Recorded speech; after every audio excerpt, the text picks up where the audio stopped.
Comment réaliser une mise à la terre? La mise à la terre est indissociable de la protection différentielle.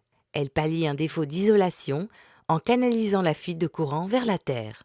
Un raccordement à réaliser avec soin. Avant toute intervention, coupez l'alimentation générale. Si vous coupez uniquement le courant au disjoncteur divisionnaire concerné, vérifiez l'absence d'alimentation au moyen d'un multimètre. Vous aurez besoin d'un piquet de terre, d'un regard de visite en béton, du câble en cuivre nu de 25 mm², du câble gainé de 16 mm², d'une barrette de mesure, de conduits IRL de diamètre 20, de colliers de fixation, de chevilles et de vis, de ciment et de sable. Munissez-vous des outils suivants: niveau, perceuse à percussion, forêt à béton, pelle-bêche, truelle, massette, visseuse, pince coupante, pince à dénuder, clé à pipe, tournevis.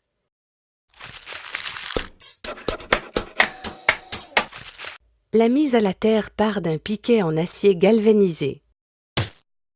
Le sommet du piquet est relié par un câble en cuivre nu à une barrette de mesure. Là, un câble gainé va se raccorder à la borne principale de terre. Deux conducteurs en repartent, le principal allant au tableau électrique et l'autre vers la liaison principale de l'habitation.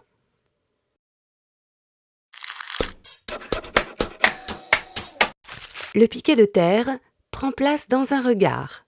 Creusez assez pour l'installer en ménageant une marge de 5 cm pour son scellement.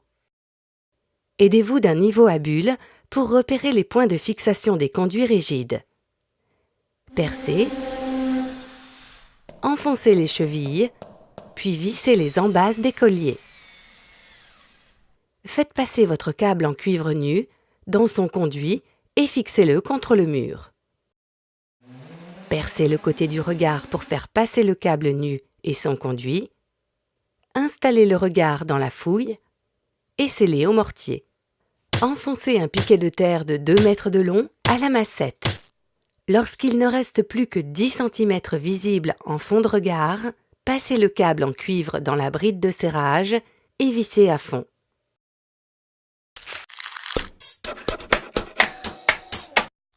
Cette barrette de coupure sert à mesurer la résistance de la prise de terre. Fixez-la au mur, dans l'axe du conduit, puis raccordez le câble nu en serrant avec la clé. La borne du haut doit recevoir un conducteur gainé de 16 mm² qui va cheminer jusqu'à la borne principale de terre. Le contrôle de la terre sur la barrette de coupure doit être confié à un professionnel seul à posséder un telluromètre. De la borne principale de terre repartent le conducteur principal de protection qui va vers le tableau électrique en 16 mm² et la liaison équipotentielle principale en 10 mm². Cette dernière amène jusqu'à la terre les éventuelles fuites de courant qui pourraient suivre les canalisations. Des travaux peu coûteux, indispensables pour garantir la sécurité électrique de votre habitation. Une question? Un doute? Un conseil? Contactez le 0810 634 634.